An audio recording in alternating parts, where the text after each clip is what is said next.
క్రీస్తునందు నా సాటి దేవుని కుటుంబ ప్రజలైన మీ అందరికీ టీవీ ద్వారా దిద్దుబాటే సిద్ధపాటు అనే ఈ దేవుని ఆలోచన సభలో చేరిన మీ అందరికీ ప్రభువు పేరిట సమాధానం. దైవ దీవెనలు కలుగునుగాక. భూమిపైన సంఘాన్ని సిద్ధపరచుకోవాలి. ఆయన అనుకున్న స్థాయికి సంఘాన్ని చెక్కడం ప్రారంభించాలి. ప్రతి మనిషిని సంపూర్ణని చేసి ఆయన ఎదుట నిలువబెట్టాలి. ఆయన ఎందుకోసం ప్రాణం పెట్టాడో దాని ఫలితంగా సంఘాన్ని ఆయన పక్కనే కూర్చుండబెట్టగలిగిన యోగ్యతలోనికి తీసుకెళ్ళాలి. ఈ బాధ్యత అంతా కూడా నజరేయుడైన యేసుది, కుమారుడైన దేవునిది. ఆ కుమారుడైన దేవుడు ఆ బాధ్యతను తాను ఎన్నుకున్నటువంటి భక్తుల మీద కూడా మోపాడు. అందులో పౌలు గారిని చూడగానే మనకు అర్థమవుతుంది. ఎందరో ప్రవక్తలను చూసినప్పుడు మనకు అర్థమవుతుంది. సామాన్యులను, ఎందుకు పనికిరారు అనుకున్న వారిని కూడా పనికొచ్చే ఆనిముత్యాలుగా మార్చగల సామర్థ్యత నా దేవునిది. Praise the lord. గాడిదను సహా వాడుకొనగల సమర్థుడు ఆయన. మనుషుల్ని ఖచ్చితంగా వాడుకుంటాడు. అయితే ఆయన వాడుకోవాలంటే అంతకంటే ముందు మనం ఎంటీ అవ్వాలి. మనం అంతా నింపబడి ఉంటే ఆయన వాడుకోలేడు. ఖాళీగా ఉంటే ఆయన వాడుకుంటాడు. ఖాళీగా ఆయన చేతికి వెళ్ళాలి. మన జీవితాన్ని మనకు నచ్చిన దాంతో నింపేసుకున్న తర్వాత ఆయన వాడుకోవడం కుదరదు. మన మనస్సు వాడబడదు. ఎప్పుడైతే మనం ఖాళీ అవ్వడం ప్రారంభిస్తామో అప్పుడు దేవుడు తన ఆలోచనలతో నింపి వాడుకోవడం ప్రారంభిస్తాడు. దానికి ఆధారంగా సూచనగా దేవుడు మన మధ్యలో ఎంతోమందిని నిలవబెడుతున్నాడు. మేము అనుకోలేదండి వీరు ఇలాగ ఈ స్థాయికి వస్తారని మేము అనుకోలేదు. ఇలా వీరు వాక్యం కూడా బోధిస్తారని అనుకోలేదు. వీరు సువార్తని ఇంత ఖచ్చితంగా చెబుతారని అనుకోలేదు. దేవుడు వీరిని ఈ స్థాయిలో వాడుకుంటాడని అసలు మేము ఎప్పుడు ఊహించుకునే లేదు. దేవుని ఆత్మకార్యం అంతే గొప్పది. ఎవరు ఊహించలేదు. ఆనాడు యాజకుడు కూడా ఊహించలేదు. చెట్లు వాటికవే నడిచొచ్చి దీపస్తంభానికి ఇరువు పక్కల నిలుచుండి నూనె పోయడం ప్రారంభించాయి. దేవుని ఆత్మ తలుచుకుంటే చెట్లు కూడా కదిలొచ్చాయి. దేవుని ఆత్మ ఆజ్ఞాపిస్తే ఏదైనా జరుగుతుంది కదా. పశువుల కాపరి ఆమోసు ఏం చేస్తున్నాడు? ప్రవచించడం ప్రారంభించాడు. అందరూ అడుగుతున్నారు, నువ్వు జ్ఞానం లేనివాడవు, నువ్వేదో మాట్లాడుతున్నావు, తొందరపడి తెలివి తక్కువ వాడా, మౌనంగా ఉండు అని. ఒకటే మాట అంటాడు, సింహం గర్జించగా ప్రతిస్పందింపని వాడెవడు, ఆయన ఆజ్ఞాపించగా ప్రవచింపని వాడెవడు, నన్ను నోరు మోయమని అంటున్నారు మీరు, జాగ్రత్త అని అన్నాడు. కాబట్టి దేవుడు మనలను వాడుకొని తన సంఘాన్ని సిద్ధపరచుకుంటూ ఉన్నాడు. ఆయన ఆలోచన ద్వారా మన మనస్సును సిద్ధపరుస్తున్నాడు. మన ఐడియాలజీ ఆయన చిత్తం జరిగించడానికి అంకితం చేసుకోవాలి. నా జీవితంలో, నా సేవా జీవితంలో తమకిష్టమైన దానిని, తమకు నచ్చిన దానిని, తమకు కావాలి అనుకున్న దాన్ని కూడా తృణప్రాయముగా ఎంచిన వారిని అసలు నేను ఎక్కువ మందిని చూడలేదు. వందల వేల మధ్యలో నేను ప్రయాణం చేశాను. స్వబుద్ధిని పూర్తిగా పక్కన పెట్టి నా ఇష్టం ఇది అనుకున్న దాన్ని కూడా ఇక ఇది నా ఇష్టం కాదు, ఆయన చిత్తం జరగడమే నా జీవితం అనుకున్నాను. అది ఎక్కడ నిలబడితే జరుగుతుందో అక్కడే నిలబడతాను, అదే నా ఇష్టం, నన్ను ఇలాగే ప్రతిష్ఠించుకున్నాను అని ఒకరినో ఇద్దరినో చూశాను నేను, అంతే. ఇన్నాళ్ళ నా సేవా జీవితంలో వారి తీర్మానం అర్థమైంది. Praise the lord. రోషము కలిగిన భక్తులు వాళ్ళు. దేవునికి, దేవుని దూతలకు వారి వ్యక్తిత్వాన్ని మాదిరిగా పెడుతున్నారు. దేవునికి స్తోత్రం కలుగునుగాక. అలాంటి వారిని ఇంకా విడిచిపెట్టదలుచుకోలేదు దేవుడు. ప్రపంచమంతా వారిని వాడుకొని తీరుతాడు ఆయన. ఆమేన్. నేను ఎప్పుడు చెప్తాను, మీ తీర్మానమే మిమ్మల్ని నిలవబెడుతుంది. మీరు ఎక్కడ అపార్థం అవుతున్నారో అక్కడ మీరు అర్థమయ్యేటట్లు మాట్లాడాలి. మీ తీర్మానం నోటితో చెప్పాలి. అప్పుడు తెలుస్తుంది దేవునికి. దేవునికి నీ మనసు తెలుసు, అయినా సరే సమస్త ప్రపంచానికి తెలియాలి. నోటితో ఒప్పుకోవాలి, నోటితో ప్రకటించాలి నువ్వు ఆయన్ని ఎలా నమ్ముతున్నావు అని. నేను ఆయన సంకల్పం చేయడమే కావాలి. అది ఎక్కడ నిలబడితే ఆయన సంకల్పం జరుగుతుందో అదే నా ఇష్టం. దేవునికి అది ఇష్టం లేకపోతే నాకు అది ఇష్టం లేదు అనే ఆ సింపుల్ థాట్స్ ఉన్నాయి చూసారండి, అది ది బెస్ట్ పర్సన్. దేవుని దృష్టిలో మంచి వ్యక్తిత్వం, మంచి వ్యక్తి అలాంటి వ్యక్తిత్వం మనకు దేవుడు ఇచ్చునుగాక. Praise the lord. మనలో ఉన్నారు బయటికి కనబడని ఎన్నో ఆనిముత్యాలు ఉన్నాయి. దేవుడు అత్యంత త్వరలో వారందరినీ వెలికి తీసి సిద్ధపరచునుగాక. కనుక దేవుని ఆలోచన సంఘానికి అత్యంత ప్రాముఖ్యమైంది. అలాంటి ఆలోచన తెలుసుకోకుండా భక్తి చేస్తున్న మన అన్నదమ్ములను మనం నిజంగా దృష్టి ఉంచాలి, వారి కోసం ప్రయాసపడాలి. ఎంత కష్టమైనా పర్వాలేదు, ఎంత రిస్క్ అయినా పర్వాలేదు. అనేక భాషలు మాట్లాడుతున్న జనాంగాన్ని, ఆయా దేశాల్లో మన ముఖం కూడా తెలియదు, మన భాష తెలియదు, మన తత్వం తెలియదు, మన ఆచారాలు సాంప్రదాయాలు వారికి ఏం తెలియదు. వారు వేరు, మనం వేరు. కానీ వారిని కన్నది ఆయనే, మనల్ని కన్నది. వారి కోసం కూడా మనం మన ఇంట్లో ఉన్న వారి కోసం కష్టపడ్డట్లు కష్టపడదాం. ఏం చేద్దాం? వారు అప్పులు కట్టేసి, వారి ఇబ్బందులు కట్టి, వారి ఇంట్లో సరుకులు అయిపోతే తీసుకొచ్చి, ఇది కాదు నేను చెప్పేది. అలాగైతే మనం ఏం చేయలేం. మన ఆస్తులు కాదు కదా, మన శరీరాన్ని అమ్ముకున్నా, మన అవయవాలన్నీ అమ్ముకున్నా ఎప్పటికీ కొరత పూడ్చలేం. కానీ వారికి ఎన్ని కోట్లు ఇచ్చినా సరే వారి కొరత పూడ్చబడని ఒకటి ఉంది. అదేమిటంటే సత్య సువార్త. వాళ్ళు ఎన్ని లక్షల కోట్లు ఖర్చు పెట్టినా, ఎన్ని లక్షల మంది వారికి తోడున్నా అది వారికి దొరకదు. మనమే వారికి అది ప్రకటించాలి. Praise the lord. భూప్రపంచం మీద ఉన్నటువంటి సకల జనుల మీద మనకు బాధ్యత ఉంది. అందుకే నేను అంటాను, క్రీస్తునందున్న వారు ఎవరైనా కావచ్చు, వారు నా కుటుంబమే. వారి కోసం నేను ప్రయాసపడతాను, వారి కోసం వాక్యాన్ని అందిస్తాను, వారి కోసం సత్యాన్ని మోసుకెళ్తాను. అది ఎన్ని వందల వేల కిలోమీటర్లు అయినా పర్వాలేదు. వారు నాకు తిరిగి ఏది ఇచ్చినా ఇవ్వకపోయినా పర్వాలేదు. విన్న వాక్యంపై వారి మనసును, వారి ప్రతిష్టను తెలియజేస్తే చాలు, అమాంతముగా నా స్థాయి పరలోకంలో పెరిగిపోతుంది. Praise the lord. అలాంటి ఒక ఆలోచన, అలాంటి ఒక తలంపు, ఆ స్థాయికి సంబంధించిన దేవుని జ్ఞానం ఈరోజు నేను మీకు నేర్పించబోతున్నాను. చూడండి, దేవుడు ఈ భూమిపైన పనిచేయడం ప్రారంభించిన కాలం ఒకటి ఉండింది.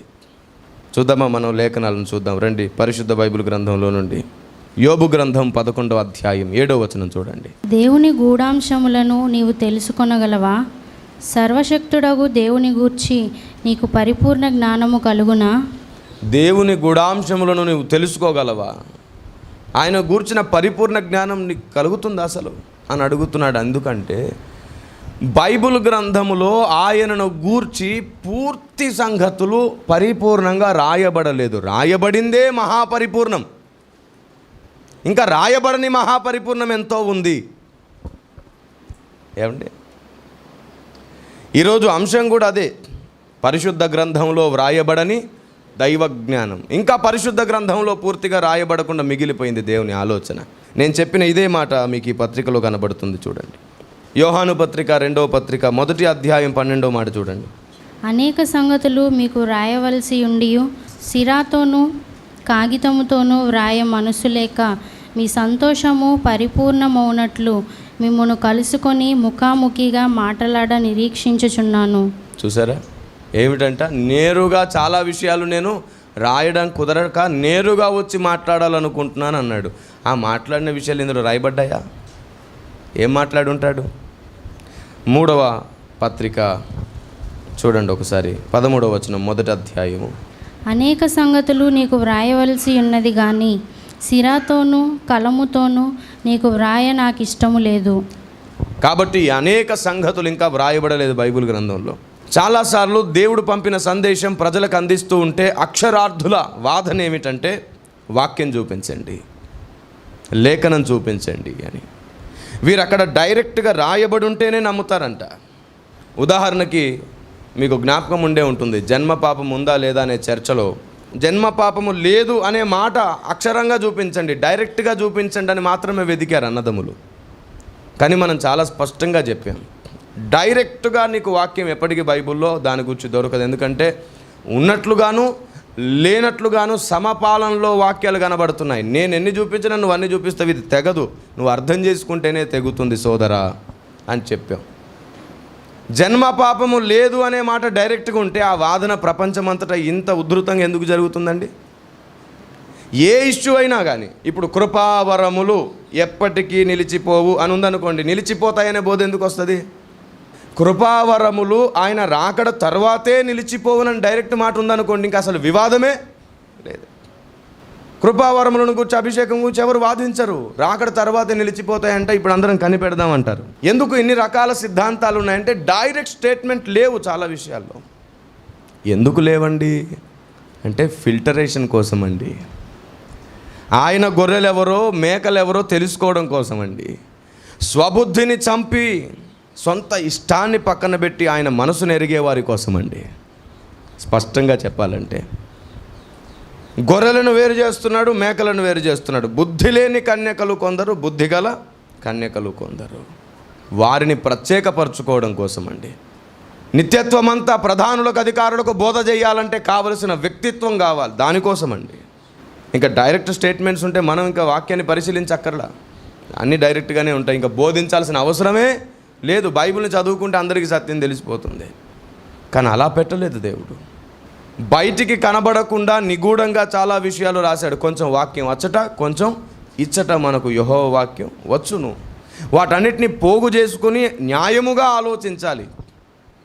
అన్నాడు పిలాతు దగ్గర, నాకు న్యాయము తీర్చండి అన్నాడు నా ప్రభు.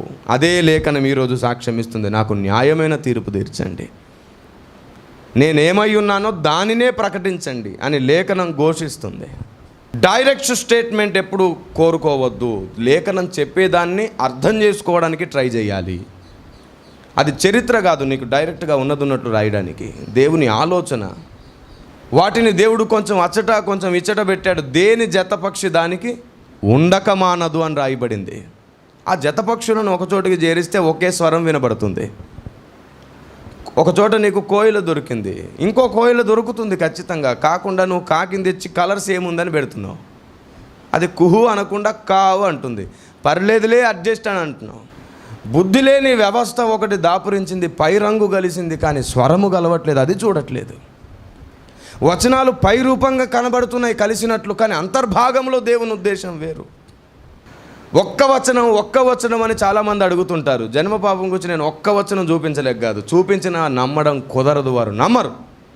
మీకు చెప్తాను, ఒకని అవిధేయత వలన అందరూ పాపులుగా ఎలాగూ చేయబడిరో అలాగునే, ఏమన్నాడు, అలాగునే యాజ్ ఇట్ ఈజ్ ఒకని విధేయత వలన అనేకులు నీతిమంతులుగా చేయబడ్డారు. ఇక్కడ ఒక్కని వలన అనేకులు నీతిమంతులు అయ్యారని నమ్ముతారా నమ్మరా? ఆ ఒక్కడెవరు? క్రీస్తు. రైట్, సరే, ఒక్కడి వల్ల అందరూ నీతిమంతులు అయ్యారని నమ్మినప్పుడు ఆ ఒక్కడి వలన అవిధేయుడైన ఒక్కడెవరు? ఆదాము. ఆయన వలన అందరూ పాపులయ్యారని ఎందుకు నమ్మరండి? ఇది కాదా వచనం? ఎలా పడితే అలా ఒక ఇన్స్పైర్ మెసేజ్ ఇచ్చేసి ప్రజల్ని ఉత్తేజపరిచేసి సంఘాన్ని పోగు చేసుకోవడానికి కాదు సేవ. దేవుని ఆలోచన వెదజల్లి ఆ ఆలోచనకు వచ్చే దేవుని ప్రజలను పోగేసి శరీరంగా మార్చాల్సిన బాధ్యత. Praise the Lord. చెప్పడానికి ఎన్నైనా చెప్పొచ్చు, జనాలను రప్పించాలి అనుకుంటే నేను ఎన్ని చరిత్రలైనా ఎత్తొచ్చు, ఎందరి భక్తుల జీవిత చరిత్రలైనా ఎత్తొచ్చు, మోటివేషన్ మెసేజెస్ ఎన్నైనా చేయొచ్చు. అలా చేయడం ప్రారంభిస్తే చాలామంది ఇక్కడికి వచ్చి కూర్చుంటారు, వందల మంది, వేల మంది, కానీ వాళ్ళ బుద్ధి సరికాదు కదా. పై రూపాన్ని చూస్తారు. పాస్టర్ గారు ఎటు వెళ్తున్నారు, ఏ బైక్ వాడుతున్నారు, ఏ డ్రెస్ వేసుకుంటున్నారు, ఏమండి చాలా కాస్ట్లీ వేసుకున్నట్టున్నారు, ఈ చెత్త అంతా చూస్తారు వాళ్ళు. కానీ ఈరోజు నేను ఏ వాక్యం నేర్చుకున్నాను, నాకు వాక్యం అర్థమైందా లేదా, 10 మందికి చెప్పడానికి నాకు జ్ఞానం సరిపోతుందా లేదా, ఇవేమి నేర్చుకోరు వీళ్ళు. ఇది స్వాభావికంగానే లోన ఉంటుంది. అందుకే నేను ఎప్పుడు చెప్తాను, నాకు మెజారిటీ వద్దు, నాకు మైనారిటీ అయినా సరే, తక్కువ మంది అయినా పర్వాలేదు. 12 మందితో ప్రపంచాన్ని కదపగలిగాడు నా ప్రభు. నాకు 30 మంది పౌలు లాంటి వారిని తయారు చేసుకుంటే చాలు, ప్రపంచాన్ని ఖచ్చితంగా దాసోహం అనిపిస్తాను. దేవునికి స్తోత్రం కలుగును గాక. వాక్యానికి అంత శక్తి ఉంది, దేవుని ఆత్మకు అంత శక్తి ఉంది. అందుకు దేవుని ఆలోచన నేర్చుకోవాలి. నేను ఈరోజు అక్షరార్థులందరికీ చెప్తున్నాను, ప్రతిదానికి వాక్యము వాక్యము వాక్యము అని చెప్పేసి అసలు ఉద్దేశం పట్టించుకోవడం మాని అక్షరమునే చూడాలనుకుంటున్నారు. అక్షరము చంపును కానీ ఆత్మ జీవింపజేయును. ప్రతి బోధకు వాక్యం ఆధారం అవ్వాలి కాదని కాదు, కానీ ప్రత్యక్షతకు కూడా వాక్యం ఆధారం కావాలి అని కోరుకోవాలి. కానీ డైరెక్ట్గా ప్రత్యక్షతకు వాక్యం కనబడాలనుకోవద్దు. అది నేను చెప్పే స్టేట్మెంట్. మన ప్రతి బోధకు, మన ప్రతి స్టేట్మెంట్కి ఒక వాక్యం ఆధారం అవ్వాలి, అది కంపల్సరీ. కానీ మన ప్రత్యక్షతకు, దేవుడు పంపిన ఆలోచనకు అనేక వచనాలు కలపగా వచ్చిన సారానికి కూడా డైరెక్ట్ వచనం కావాలనుకుంటే అది నెసెసరీ కాదు, కాదు, కాదు, అన్నెసెసరీ, పొరపాటు అది. అలా అనేకులు దేవుని సత్యాన్ని గుర్తించలేకపోతున్నారని పరిశుద్ధాత్మ దేవుడు నా ప్రార్థన గదిలో కార్చిన కన్నీటికి సమాధానంగా వచ్చిన సందేశం ఇది. కొరంథీ పత్రిక మొదటి పత్రిక 15వ అధ్యాయం 34వ మాట. నీతి ప్రవక్తన గలవారై మేల్కొని పాపము చేయకుడి, దేవుని గూర్చిన జ్ఞానము కొందరికి లేదు. ఏమి లేదంటండి? దేవుని గూర్చిన జ్ఞానం. దేవుని గూర్చిన జ్ఞానము కొందరికి లేదు. దేవుడు లేఖనాలను ఏ ఉద్దేశంతో రాయించాడు, ఏ వచనం ఎందుకు పెట్టాడు, ఏం చెప్పాలనుకుంటున్నాడు, ఈ జ్ఞానం లేని వారు పండితులు కూడా అయ్యారు, మహానుభావులు అయ్యారు. అనవసరమైన హోదాలో కూర్చొని ఉన్నారు.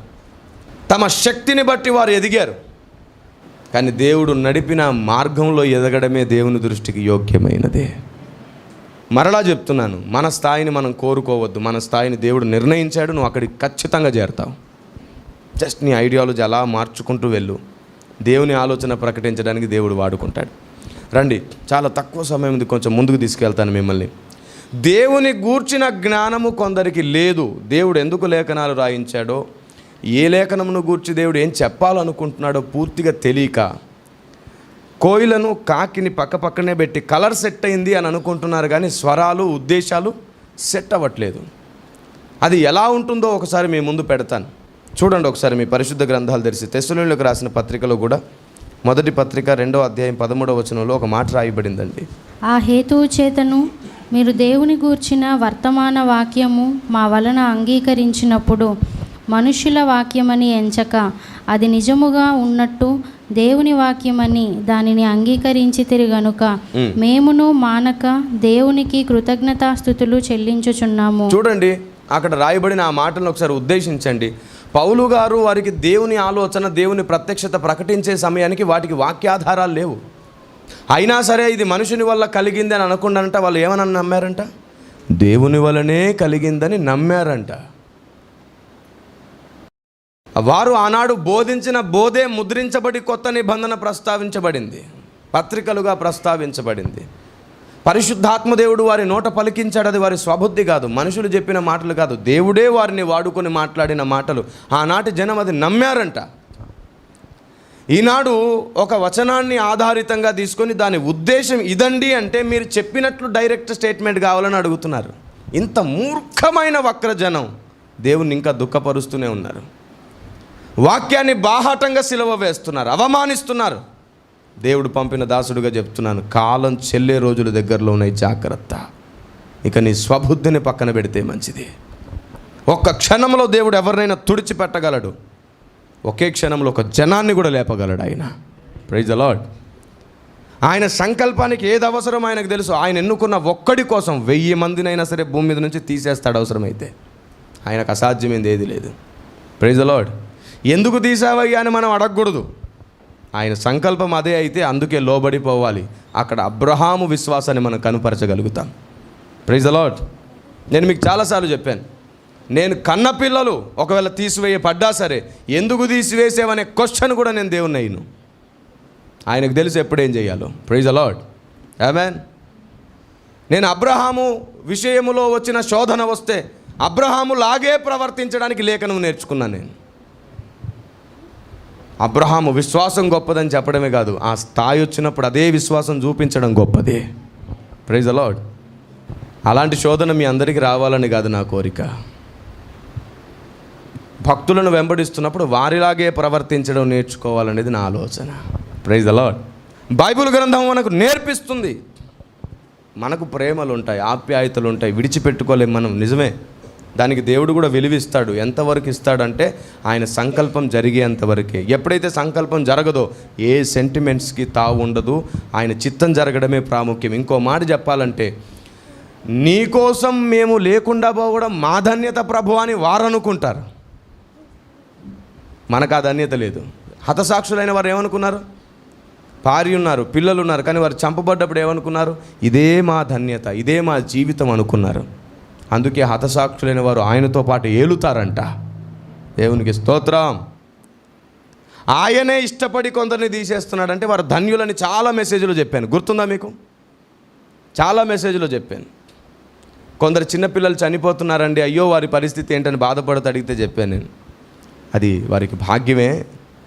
దేవుడే కొందరిని తీసుకెళ్తున్నాడు అంటే యజమాని దాసులను వాడుకుంటున్నాడు, అది వారి ధన్యత. Praise the lord. ఆమేన్. ఇలాంటి ఒక స్థిరమైన తీర్మానంతో దేవుని సంకల్పాన్ని చేయాలి మనం. ఆనాటి పౌలు గారు బోధ చేస్తున్నప్పుడు అనేక విషయాలలో లేఖనాధారాలు లేవు, తర్వాత లేఖనాలు రాయాల్సి వచ్చింది. అయినా సరే పాత నిబంధన గ్రంథాన్ని వాడుకొని, పాత నిబంధన గ్రంథంలో ఉన్న ప్రతులను వాడుకొని, వచనాలను వాడుకొని సువార్త చేశాడు, ఆధారాలు చూపించాడు, బోధ చేశాడు. ఆయనకు వచ్చిన విశేషమైన ప్రత్యక్షతలకు లేఖనాధారం లేదు. అయినా సరే ఇది మనుషుని వలన కలిగిందని అనుకోలేదంట. వారు ఏమనుకున్నారంట? ఇది దేవుని వలనే కలిగింది. పౌలు గారు అంటున్నారు, వారి ప్రవర్తన మనకు మాదిరిగా ఉంది. నేను అదే చెప్తున్నాను, ఒక వచనాన్ని ఎత్తుకొని ఆధారితంగా మాట్లాడుతాము, దాని ఉద్దేశం ఇది అని ఫలితార్థంగా తేలుతుంది. ఉదాహరణకండి, పాప సహితునిలో నుండి పాపరహితుడు పుట్టనేరడు, అలాగూ పుట్టిన ఎడల ఎంత మేలు అన్నాడా లేదా? పాప సహితుడు అంటే అర్థం ఏమిటి? వచనానికి ఎలా నిర్వచనం చెప్పుకోవాలో చెప్తున్నా. పాప సహితుడు అంటే అర్థం ఏమిటి? సహితుడు అంటే కలిగినవాడు, పాపము ఉన్నవాడు. ఈ పాపము ఉన్నవాడిలో నుండి పాపరహితుడు అంటే పాపము లేనివాడు పుట్టనే పుట్టడు అని కదా. అలా పుడితే ఎంత మేలు అని అడుగుతున్నాడు. అవునా కాదా? ఇప్పుడు తెలుగులో ఇలా ఉందండి, మనం వేరే భాషలో, ఏ భాషలోకి వెళ్ళినా, ఇంకో భాషలోనికి వెళ్తే, ఇంగ్లీష్లోకి వెళ్తే ఏముందంటే అశుద్ధమైన దాంట్లో నుండి శుద్ధమైంది రాదు అని ఉంది. ఇంకా అంతకు మించి ఏం కావాలి? ఆదాము అశుద్ధమయ్యాడు, ఆ ముద్దలోంచి ఎన్ని ముద్దలు తీసినా అది శుద్ధం కాదు కదా, అశుద్ధమే. లేదు, అసలు అది అంగీకరించబడదంట. ఎందుకంటే నరులను దేవుడు యథార్థవంతులుగా చేశాననే మాట నిలబడింది. వీటిని ఎలా క్లబ్ చేస్తారు అని చెప్తున్నాను. దేవుడు నరులను యథార్థవంతులుగానే సృష్టిస్తున్నాడు, నిజమే. కానీ నరునిలో నిర్మించబడుతున్న శరీరం ఏదైతే ఉందో తల్లి గర్భంలో, అది వారి శరీర మాంసములను రక్తములను పంచుకొని పుడుతున్నందుకు వారి రక్తము, వారి వ్యక్తిత్వము, వారి స్వభావము అశుద్ధం కనుక వాటినే పంచుకొని పుడుతున్న శరీరము కూడా అశుద్ధమే. ఆత్మ యథార్థంగా సృష్టించబడుతుంది. సరిపోయింది. దేని దానికి ముక్కలు ముక్కలుగా కనబడుతుంది సపరేట్గా. ఇప్పుడు అశుద్ధమైన దాంట్లో నుండి శుద్ధం వస్తుందా? పాప సైతంలో నుండి పాపరహితుడు పుట్టనేరాడు అని రాయబడింది. మరి యేసుప్రభు వచ్చాడు, అందుకే చెప్తున్నా, పాప సహితుని శరీరాన్ని పంచుకొని రాలేదు ఆయన. దేవుడు అమర్చిన శరీరం ఒకటి ఉంది ఆయనకి. దేవునికి స్తోత్రం కలుగునుగాక. పరిశుద్ధాత్మ దేవుడే ఎలాగైతే ఆదాము మట్టితో చేయబడ్డాడో, అలాగే పరిశుద్ధాత్మ దేవుడు మరియ గర్భములో ఒక శరీరాన్ని రూపుదిద్దాడు. దానికి మరియ అండము అనగా మరియ రక్తము వాడబడలేదు, ఆయన స్వరక్తము చేత ఆయన పుట్టాడు. దేవునికి స్తోత్రం కలుగునుగాక. ఆమేన్. సో ఎన్నో వచనాలు మనకు డైరెక్ట్గా స్టేట్మెంట్ కావాలంటే దొరకవు. ఇలాగే అర్థం చేసుకోవాలి స్పష్టంగా. మీరు చెప్పండి, పాప సహితుడు అంటే పాపం ఉన్నవాడా కాదా? పాపరహితుడు అంటే పాపం లేనివాడా కాదా? పాపం ఉన్నవాడిలో నుంచి పాపం లేనివాడు పుట్టడని ఉందా లేదా? మరి ఇంకేం కావాలండి? జన్మ పాపం లేదు అంటారు. అందుకే జన్మ పాపం మూల పాపం కాదు, స్వభావ పాపం. మనుషుడు శపించబడ్డాడు, స్వభావరీత్యా అతడు పాపి. దేవునికి మహిమ కలుగునుగాక. Praise the Lord. ఈరోజు మీరు పాఠం నేర్చుకున్నారు. ఏమిటది? డైరెక్ట్గా ప్రతిదానికి లేఖనం చూడాలనుకుంటే మనం దేవుని స్వరం వినడం కూడా చేత కాదు. లేఖనాలను జతపరిచి దేవుని ఆలోచన మనం నేర్చుకోవాలి. అయితే మన ప్రతి బోధకు లేఖన ఆధారం ఉండాలి, మన స్టేట్మెంట్కి లేఖన ఆధారం ఉండాలి. కానీ డైరెక్ట్ లేఖనం కావాలనుకుంటే తప్పు. ఉద్దేశాన్ని ప్రకటించే లేఖనాలు మనకు బైబిల్ గ్రంథంలో ఉన్నాయి. ఇది దేవుడే సంకల్పించాడు. ఇలా పెట్టడం ద్వారా ఖచ్చితంగా కొందరు దేవుని బుద్ధిని గుర్తించక, దేవుని జ్ఞానాన్ని గుర్తించక తప్పిపోతారు. అలా తప్పిపోయేవారే బుద్ధి లేని కన్యకలు. ఎందరో స్కాలర్స్, పండితులు ఇప్పటికీ అదే తప్పు చేస్తున్నారు. ఈ విషయం క్రైస్తవ ప్రపంచానికి నేర్పించాల్సిన బాధ్యత మనది. అత్యంత త్వరగా క్రైస్తవ ప్రపంచానికి నేర్పిద్దాం. ఈరోజు దేవుడు మనకు నేర్పించిన పాఠాన్ని స్పష్టంగా నేర్చుకోండి. వ్యక్తిత్వంలో మనల్ని మనం చెక్కుకుందాం. భక్తుల స్థాయి కఠినమైన తీర్మానాలు తీసుకోవడం కూడా వెనకాడకుండా, ఎప్పుడైనా సరే దేవుడు మనల్ని పరీక్షిస్తే నిగ్గు తేలిన బంగారం అవుదాం. కొలిమిలో నుండి మేలిమి బంగారమై వర్ధిల్లుదాం. పరీక్ష నీ ముందుంది, గెలుపు నీ వ్యక్తిత్వంలో ఉంది. నీ చేతుల్లోనే ఆధారమైంది ఇక మీదట నీ జీవితం. ప్రార్థన చేసుకుందాం. పరిశుద్ధుడు విన మా ప్రభువా, దినదినం మాకు ఒక ఆలోచన నేర్పిస్తున్నారు. పడిపోకుండా నీ చెయ్యి అడ్డు పెడుతున్నారు. నీ మనసు మాకు అనుగ్రహించి మమ్మల్ని నీలా మార్చుకుంటున్నారు. క్రైస్తవ ప్రపంచాన్ని ప్రభావితం చేయడానికి మీరు మమ్మల్ని సిద్ధపరచుకున్నారు. మేము అత్యంత బలహీనులము తండ్రి. మీరు ఎంత ధన్యత ఇస్తున్నారు, ఎంత కృతజ్ఞులమై ఉండాలి ప్రభువా. మేము కృతార్థులము నాయన. నీ కృప వలన, నీ లేఖనము వలన మేము కృతార్థులము. నీ చిత్తము మేము నేర్చుకోవడానికి మీరు పంపిన ఆలోచనలన్నిటినీ గుర్తించే మనసు మాకు కలుగునుగాక. ఒకవేళ మేము అలసిపోయి నిద్రించిన మా మనసు మెలకుగా ఉండి నేర్చుకొనుగాక. మాకు అవకాశం ఇవ్వమని యేసు శక్తి కలిగిన నామములో ప్రార్థన చేస్తున్నాము తండ్రి. ఆమేన్. God bless you. దేవుడు మీకు తోడేండునుగాక. సర్వ సత్యమేవ జయతే. ఆమేన్. ఆమేన్. క్రీస్తునందు నా సాటి దేవుని కుటుంబ ప్రజలారా, ప్రభు పేరిట మీ అందరికీ సమాధానం కలుగునుగాక. ఇప్పుడు మీ అందరికీ శుభవార్త. గుడివాడ బేతవోల్ వాటర్ ట్యాంక్ పక్క వీధిలో ఉన్నటువంటి WCM చర్చ్లో మీ అందరి కోసం ఉదయకాలపు ఆరాధన ప్రారంభించడం జరిగింది. ప్రతి ఆదివారం ఉదయం 7 గంటల నుంచి 9 గంటల వరకు మొదటి ఆరాధన, ఉదయం 9:30 నుండి 12:30 గంటల వరకు రెండవ ఆరాధన, సాయంత్రం 6 గంటల నుండి 8:30 గంటల వరకు తమిర్షి గ్రామంలో మూడవ ఆరాధన జరుగుతుంది. అద్భుతమైన స్తుతి ఆరాధన, వాక్య ధ్యానము, ప్రభు శరీరము రక్తము తిని త్రాగే అనుభవంలోనికి, దేవుని నియమంలో సాగిపోయే అద్భుతమైన ఘట్టంలోనికి మిమ్మల్ని ఆహ్వానిస్తున్నాను. అత్యంత త్వరలో మా హిందీ ఆరాధన, ఇంగ్లీష్ ఆరాధనలు కూడా ప్రారంభించబడబోతున్నాయి. ప్రార్థన చేయండి, పాల్గొనండి. వాక్యం లేక ఇబ్బంది పడుతున్న వారులారా, ఏ మందిరానికి వెళ్ళలేక ఇబ్బంది పడుతున్న వారులారా, మీకు స్వాగతం. దేవుడు మీ అందరికీ తోడై ఉండును గాక. God bless you.